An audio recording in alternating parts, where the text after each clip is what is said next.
Hey everyone, long time no see. But I hope you've been seeing all my other videos. I've been posting cooking videos, I've been posting shorts. If you haven't been engaging, this is your sign. This is your sign.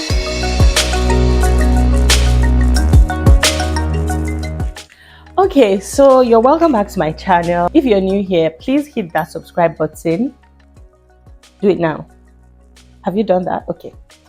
Also hit the notification bell so that every time I post a new video or a new shorts, you are notified to check it out, right?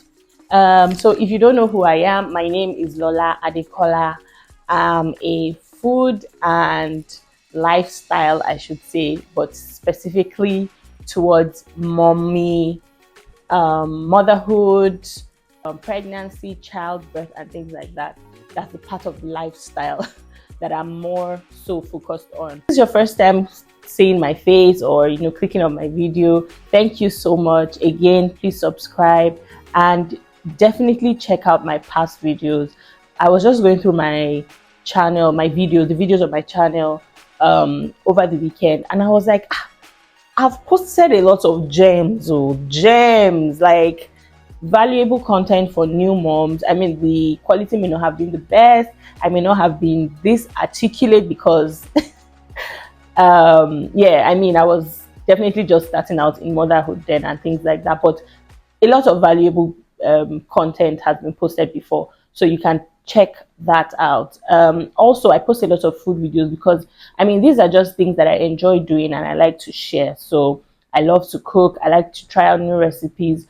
I usually say I'm the Nigerian with a wandering taste bud. So yeah, I like to try out recipes from different parts of the world as much as I'm able to get the ingredients around me and fit it into my budget. Those are the kind of videos I post, if you're wondering. And I'm hoping that I would post more often, especially content for towards the motherhood and mom life, pregnancy and all that, even though I'm not pregnant. But I have two kids, a boy and a girl. They're 5 and 3. So I do have some experience, if I do say so myself, but yeah, I like that we're able to chat in the comment section. Everyone share their experiences and things like that, because the Gen Z generation they're at that age where they're getting married and they're going into motherhood, and yeah, they need all the support that they can get from those that have gone before them. So I hope that this content would be valuable for that. What else before we get into the video? Well, at the moment, I joined the Hilda Basti Home to Pro cooking Christmas cooking class, and it's ongoing at the moment, and I'm learning some new things. And someone would have said, don't you know how to cook? Don't you know how to edit videos? Don't you know how to film videos? But I just thought that I would use the opportunity just to learn something new, and I have actually been learning. And I just posted a jollof rice short that came up from some of the tips that she had shared. So yeah, it's a short, it's quite quick, nothing detailed in terms of steps, but you might be able to pick one or two things from it. Let's get into the video for today. The video for today is about how children can regulate their emotions. And I think we need to kind of break that down, because that's like a lot of words. But what does that even mean, children regulating their emotions? What does that even mean, regulating your emotion, even as an adult? I will start by showing you this short clip. So this is where I am. I just got 3 slaps from this man. Here. If you're on Nigerian internet, you must have seen that video circulating maybe in a few weeks ago, or maybe even days ago, right?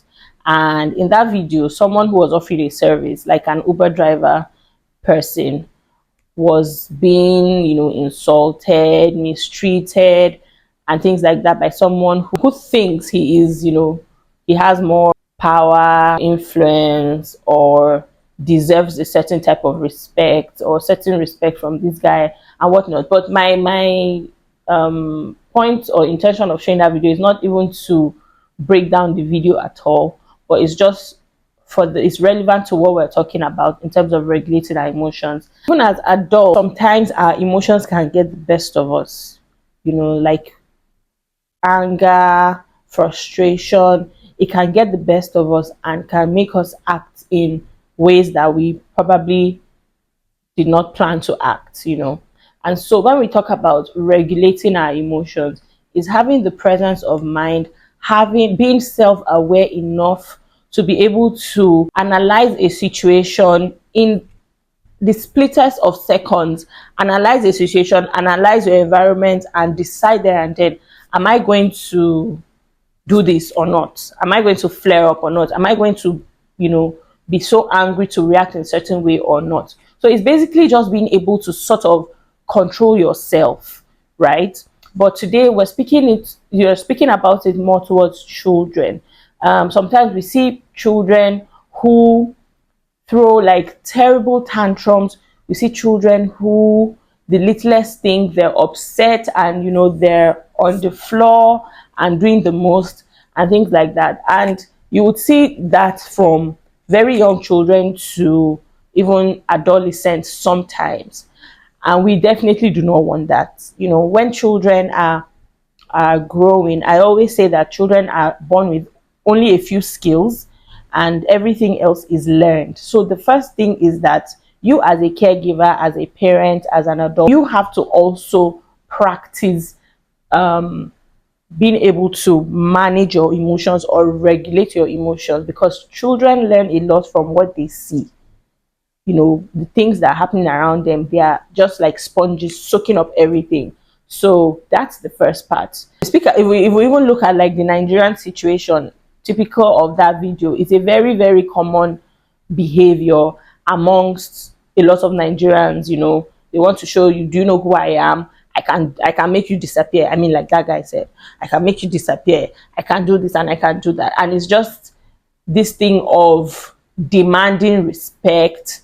And yes, respect should be demanded if you feel like you're being disrespected, but in a respectful way too, and in a polite way. But anyway, I digress. So when we're talking about helping children manage their emotions, the first thing is you yourself, right? Are you able to manage your own emotions? Are you able to regulate your own emotions? Then secondly, from babyhood, from a baby, we need to always validate our children. Do not judge their emotions from a baby. Don't say things like, you cry too much. Don't say things like, you're too emotional, those kinds of things. It's okay if they're upset about something. You're upset, it's okay to be upset. If it was you that did something, apologize. Oh, I'm sorry. Demand the apology from whoever offended the child or whatever. Because children, I mean, they cry at the littlest thing and they can be very ridiculous sometimes. But always see every situation or circumstance as an opportunity for something to be taught, something to be learned, right? So affirm them, do not judge their emotion. Next thing will be to name the emotion. Name the emotion. And this is something I've said in past videos, or maybe not a video, maybe some post I did on social media, on Instagram or something, was that there's certain developmental milestones for children, toddlers, and whatnot. And specifically for 2-year-olds, there's a developmental milestone that they should have been able to say 200 words by age 2, right? And this was something that I saw a friend do. Like, I went visiting her, and her son, who was 2 at the time, was communicating well. I mean, maybe not making full sentences, but he was saying a lot of words. And I was like, I need to emulate this. I need to learn how to do this. And that was exactly what I did with my son. Now, children are different, right? My son, he can communicate perfectly. Like, he uses complex words to even communicate. Of course, words that he picks from the house, from things he watches, from school and whatnot. The other day, he said something very, what did he say? He said, I forgot the word he used, but it was such a complex word that even in my regular vocabulary, daily speaking, I would not think to use that word. And I was so impressed, But what am I trying to say? You need to give children the words because, again, they're only born with a few skills. I've said this before. When you're trying to, except you're teaching your child maybe your local language, speak your local language. But if you're speaking English, don't say plantain is too hard to pronounce. And then you say dodo because dodo is easy and it sounds like a baby babble, right? And you just say, oh, the dodo is hot. Some people will even say jojo instead of hot. Like in Yoruba, that means, it's burning. So they say jojo. If you're teaching your child your local language, teach them your local language. But if they're speaking English, speak the correct words. Don't respond to them in babbles. If they babble, communicate. Talk to them like you would talk to your normal friend and things like that. So you need to give them the words, name the emotion. Oh, are you upset? Are you angry? Are you frustrated?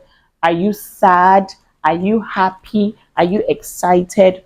Let them know the name of the emotion that they're feeling. That's number two. I said number one was do not judge their emotions, validate their emotions. Number two, name their emotions.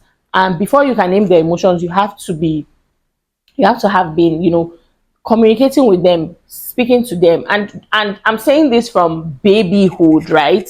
Like this is your 6 month old, your 9 month old. I'm not saying a toddler that you feel okay has the brain cells enough to communicate. No, from babyhood, these are the things that you should be doing and continue to do, and you will see how this would impact them being able to regulate their emotions. And then I have my notes here. Speaking of when you're naming emotions, you don't necessarily have to do it at the time when they're feeling the emotion, right? It can even be yourself. You're happy about something or you're sad about something. You can say, Mommy is sad. Daddy is upset. Daddy is frustrated. Mommy is happy. Mommy is excited. And then also relate that to them in situations where they have those emotions, especially when it's like a happy or excited emotion.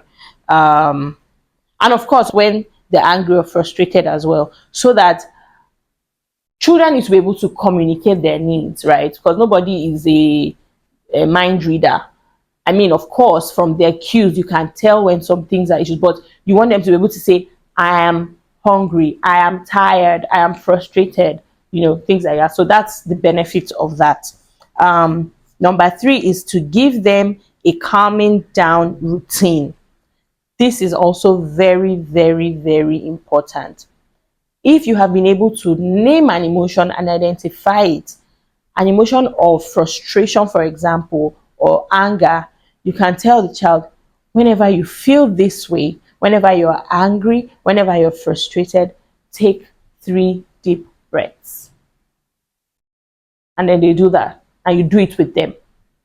And you have to express compassion and empathy when you're doing this. It shouldn't be something that's funny to you. It shouldn't be something that you're doing and just being dramatic. It should be like natural, right? Come down to the level. Sometimes I would kneel or squat to my daughter's height, to her level, and hold her hands and say, are you upset? You're angry about this. Okay, let's take 3 deep breaths together. And and we'll do that. Or sometimes, do you want a hug? Yes, mommy, I'm very sad. And I give her a hug and hold her really tight. And that really helps. And I'll talk more about that. But you need to come up with a calming down routine and teach them different things. It could be deep breaths. It could be hugs. Some people say tighten your fist or hold your stuffy, like your stuffed animal, like a toy teddy or something, like grab your teddy or something like that. Whatever works for you. For me, what works is the deep breaths and then hugs. That's what works for me. So you can try those. Number 4, manage your own emotions. So I spoke about that initially because they feed off you. So if I'll paint a scenario, and sincerely, everything I'm telling you is the things I have practiced for years and has worked. You cannot see my child, and I'm not even trying to be braggadocious or, form best in parenting. That's not my point. But I'm just telling you what works, because I have been intentional from the beginning to say, I don't want my child to be like this. I don't want my child to be like this. And the thing is, if you get it right with the first one, there's a very high possibility or probability that you get it right with the rest of your children, because they, pick behaviors from their siblings, right? So I was saying, you cannot see my children go into the supermarket, ask for something, and when I say no, they throw a tantrum. Never ever happened, right? And why? Because I also don't get into a fit or start to whine or complain while, if anything like that happens, right? So, scenario, you go into a supermarket and you're walking past the toy aisle. In fact, first of all, the thing, you need to really, really be communicating with your children like they are adults, like they are your friend. So, an example of something I do: before I go to a supermarket, and let's say by all means they want to go with me, I would have told them in the car, guys, I'm not buying any toy today, okay? This is what we're going to buy: this, and this. If you want a candy, you can get one. If you want a biscuit, you can get one.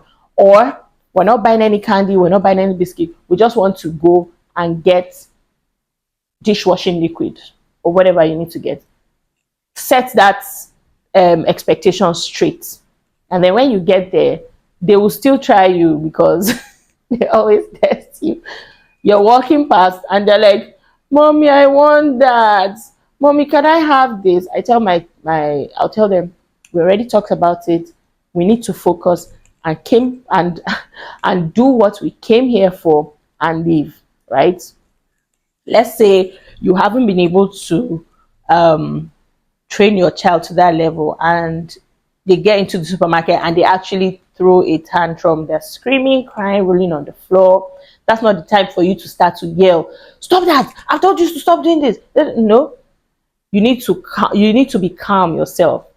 Your children feed off your energy a lot, even from when they're babies. Especially my son, I have a lot of single friends and even other moms that sometimes would be around us, and maybe he would fall or he would hit something, and they would just jump and no, no, no, no, no. You would never see me do that. I am always in that state of calm, very, very attentive and active to save a situation that needs to be saved. But if they fall, they hit their head, I'm also not going to turn my face away to say they should not look at you, they will cry. You fell? Oh, I'm so sorry. Does it hurt? Is it painful? Okay, sorry. They may even cry, but you be calm. You need to be calm. And over time, when they start to see that even in a very, troubling situation, you are calm, they also start to emulate that. They also start to do the same. So that's really what has worked for me. They'll feed off your energy. So you always need to, portray the emotion that you want them to emulate in a particular situation. I'm speaking too much English. I hope people are understanding what I'm saying, Sha. Number 5, hugs, touch are important, and do not outsource it. What does that mean? I've spoken about things that work for us in terms of calming down routine, deep breaths, and hugs. Now, specifically to touch, it is so important. It is so important. See, if you're not going to take anything from what I'm saying, touch is so important for your child. When they don't want to be to touch them too much, they will let you know. I mean, as they grow older, they would probably run away from you, like and things like that. And you also need to respect that, right? From when a child is born, skin to skin, that your child does with you, the mother, or even the dad, is important. Why? Because there is, I don't want to make it too spiritual or metaphysical and say there's a transfer of emotion, there's a connection. That happens. But there is something that touch does that just helps your child to calm down. I don't know what it is, But there is something that touch does. And when I say touch, hugs. Even when it doesn't have to be a time when they're sad. I give my children hugs like 100 times a day. I put their face in my palm and look at them and say, you're so handsome, you're so cute, you're so beautiful. Give them pecks, say all those lovely things. Doesn't mean that in the next minute if they do nonsense, I can vex and just shout. I'm still an African mother. Okay? But it's very important. Now, I want to talk about something that we tend to do. I've noticed that we tend to do, and it's kind of counterproductive, right? If your child does something really bad and you're very upset, right? Express your emotion. Like, tell them, I'm very upset with you. You're going to be punished for this, right? You're going to be punished for this. You can, if you yell, whatever you do whatever you do, of course, making sure it is not out of, you're not like hitting and doing things that will now become something you don't want other people to see. Talk to them about it. You can, if you shout, this is very bad, I'm disappointed in you, blah blah blah blah blah. Whatever you do, if your child becomes emotional and starts to cry, in that moment, they want you to be sure that you still love them. And this is something that has happened several times. And over time now, my son especially, I think my daughter is just starting to pick it up. My son especially knows that no matter what happens, mommy loves me, right? So I could have given him warning for something and told him, if you do this, you're going to be punished. Don't do this, don't do this. Because children will test you like so many things. And I can tell him, go and kneel down. That's a punishment we do in Nigeria. If you guys abroad don't know what that is, it's just to put your knees and face the wall. And I say, kneel down there. You can get very emotional and start to cry. And I say, I told you don't do this. And you went ahead and did it. You disobeyed, so you're going to be punished for it. So kneel down there. As he's there on his knees, he can start, mommy, mommy, and like stretching his hands towards me. Over time, I've understood that that's him just trying to understand that regardless of how, whatever I did, does mommy still love me? As he's there, I'm telling him, I love you very much. You can never do anything to make me stop loving you. No matter how upset I am, I will always love you. You are the best. You are my best boy. I say those things, but you need to be punished for what you did. And then when I ask him to, and I mean, those punishments are like 2 minutes, 3 minutes, and he's up, sometimes even less, and I say, okay, come. And then I talk to him. And when I'm talking to him about what he has done wrong, he's like, mommy, I'm sorry. And he wants to give you a hug. Sometimes parents are so upset in that moment that it's like, don't talk to me. Just kneel down there, face the wall, cry. If you want to cry, cry. You've been very bad, cry. I don't think that we should do that. I think that we should punish them, do whatever, try to enforce whatever way you enforce punishment. Or I don't like the word punishment. What's the word? Whatever way you enforce your rules, right? Do that. But in the midst of that, be empathetic, and say, I love you, but I'm very upset now, and you disobeyed me, and I told you this is what you would get if you do that, right? So in that moment, please, no matter how angry you are, regulate your own emotion and try to still express the love. Give them, once they're done, children want to know that you still love them regardless of how they made you upset. You still want them around you. So my children will always come after being very, very naughty. Will always come and want to get a hug, and I give them the hug, and I give them a very tight hug and say, I love you so much, but I don't want you to be naughty. I don't want you to act that way. What are you doing when you're doing that? You're teaching them to be empathetic. You're teaching them that even in the midst of boiling anger, in the midst of being very mad about something, you can still be considerate. You can still be loving. I'm telling you that this thing works. It does. It does, because they will end up growing to be able to, in an angry situation, still be able to think, still be able to express kindness and be considerate. I hope this makes sense, guys. I hope this makes sense. I feel like I'm speaking too much English, but I really hope that this makes sense, because, like I always say, if every one of us do what we need to do in raising good children, I will not be worried about the kind of children that my child will meet out there.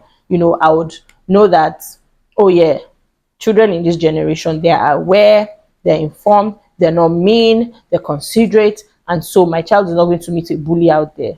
I mean, but that's not how the world is. Of course, there are different kinds of people out there. But anyway, let's try to do better. Okay, number 6, and my last point is practice when they are calm. That point also kind of speaks to teaching them calming down routines and things like that. So practice when they are calm. All these things that we have discussed, let me go back to my notes and just name the points. Number 1, don't judge their emotions, validate their emotions. Number 2, name the emotion, give them the words. If you don't name it, they don't know. Name the objects around you, name the things around you, give them the words. Number 3, teach them calm down routines. Number 4, manage your own emotions as the caregiver, because they feed off your emotion.